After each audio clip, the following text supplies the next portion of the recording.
Test rapidi in arrivo per chi arriva da Spagna, Grecia, Croazia e Malta. Già a disposizione dell'ULSS 3 Serenissima, entro pochi giorni saranno pronti per essere utilizzati al Marco Polo di Tessera.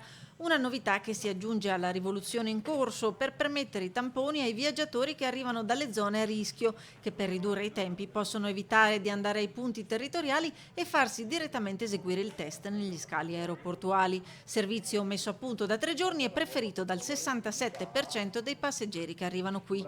Non solo, con questi tamponi faringeo-nasali non dovranno neanche stare in isolamento per le 24-48 ore previste per l'attesa dell'esito. Lo avranno entro pochi minuti. Questa mattina sono già arrivati, li metteremo in campo già nei prossimi giorni, i tempi si accorceranno sicuramente.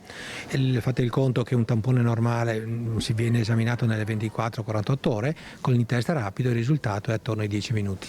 Rientrano per un 40% dalla Grecia, Mykonos e Corfù la fanno da padrone, un 58% dalla Spagna, 2% da Malta. Non essendoci aerei che atterrino dalla Croazia, chi arriva dalla Croazia deve necessariamente recarsi nei punti territoriali. Su 3.361 tamponi effettuati dal 15 agosto da chi rientrato da queste zone a rischio, in tutto sono risultati 6 i positivi, 4 da tamponi eseguiti in aeroporto e 2 sul territorio, tutti asintomatici. Abbiamo esaminati più della metà, molto di più della metà, e abbiamo riscontrato delle bassissime positività, quindi 4 casi positivi all'interno appunto dell'area del portuale, che ci fa appunto pensare come accanto alla positività ci sia anche una asintomaticità di queste persone. La curva del contagio nel territorio dell'ULSS 3 sale lievemente, 175 in tutto i positivi ad oggi. I contatti in sorveglianza sono 452,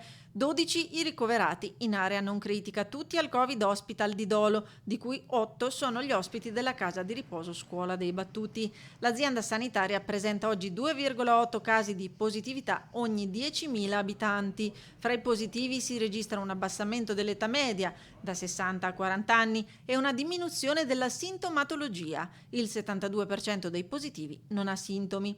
Altro obiettivo sanitario e nodo cruciale riguarda ora la sensibilizzazione rivolta soprattutto alle comunità moldava, rumena e bengalese.